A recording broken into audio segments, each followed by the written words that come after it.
Hi everyone, the Greek Goddess of Great Reading here. Today I will be reviewing a classic, Wuthering Heights by Emily Bronte.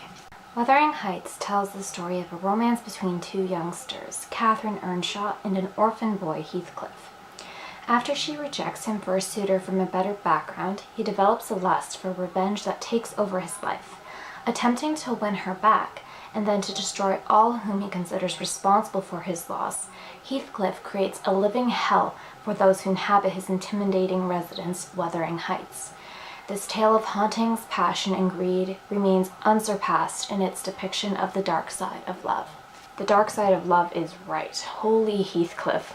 So some of you might be surprised that I'm reviewing a classic book such as Wuthering Heights. I have gotten a lot of books like that over the holidays, such as Wuthering Heights, Hard Times by Charles Dickens, The Color Purple by Alice Walker, as well as Gone with the Wind and Catch-22. So those are some of the books that I will be reviewing in the coming months.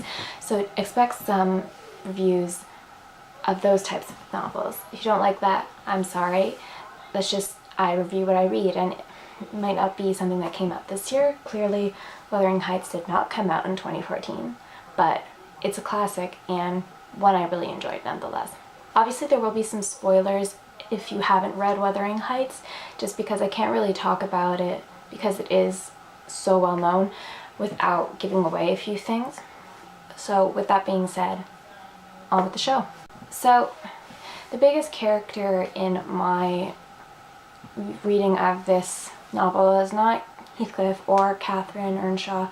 You don't really realize how the story is going to go at first. I hadn't read this book in a long time, and I forgot that it is entirely a story told of the past and coming up to the point where the book begins. So the book begins with a tenant of Heathcliff's coming to remain at another house near Wuthering Heights that Heathcliff owns, and this man, Mr. Lockwood, the tenant, meets Heathcliff and the people of his residence and then asks his own housekeeper to tell him the story of Heathcliff and what happened at Wuthering Heights.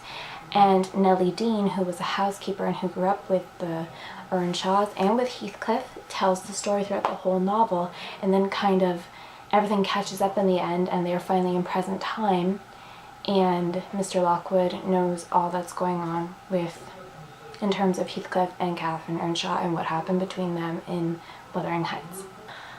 Honestly, as much as I love the book because it's essentially just a romance novel of the past, as much as I love it, I don't understand why everyone is so in love with Catherine Earnshaw and then her daughter, Catherine Linton.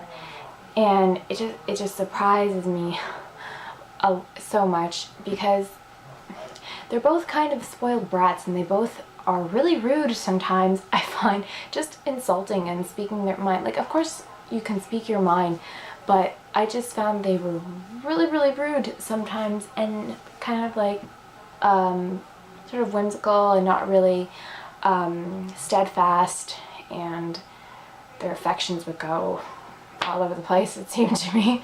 So I didn't understand why Heathcliff really liked Catherine. It might just be the fact that they lived with each other and they grew up with each other and they just developed a very special bond that way, even though both Catherines were kind of bitches sometimes. Heathcliff, I would never want anyone to be in love with me as much as Heathcliff was in love with Catherine.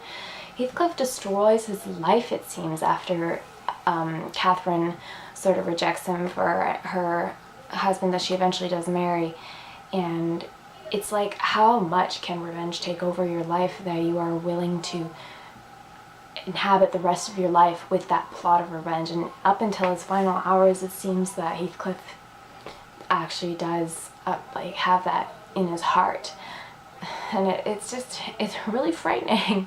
So much drama happens in this family, it's kind of ridiculous when you really think about it, because as Nellie Dean is telling the story, you think, oh, it's not so bad. But Heathcliff outlives everybody.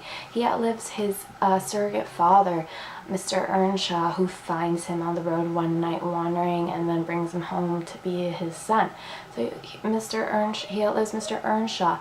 He outlives Catherine and her brother. He outlives his own wife. He outlives Catherine's husband. He outlives his own son. Like, he just outlives so many people, and it surprisingly, I guess you'd think something as negative as revenge in your heart would make someone's sort of life take a turn for the worse just because it's so negative. You know, thinking you have a negative outlook on life, your life might not last as long, but apparently in Heathcliff's case, that negativity of revenge is what kept him going for so long and allowed him to go on past even the point of when his own love passed away. This book is a really great read. I don't know why, but this edition I got was apparently the Christmas edition because this isn't its normal cover, and people, I guess, like to read it at Christmas time. I don't know why, because there's not necessarily anything Christmassy about Wuthering Heights, but I guess on a cold winter's night, it's reminiscent of the moors and the setting in this book and how haunting it is to hear the wind moaning in the window panes.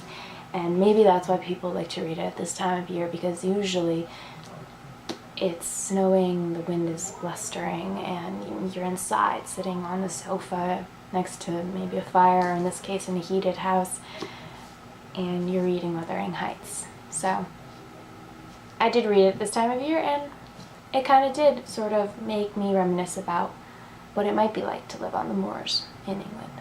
If you haven't read it already, I'm sure many of you have, but if you haven't, pick up Wuthering Heights by Emily Bronte at a bookstore near you. Also check out the other Bronte sister books, Charlotte and Anne Bronte. They are both very talented writers and came out with a few books of their own. Wuthering Heights was unfortunately the only novel that Emily Bronte was able to publish before she passed away.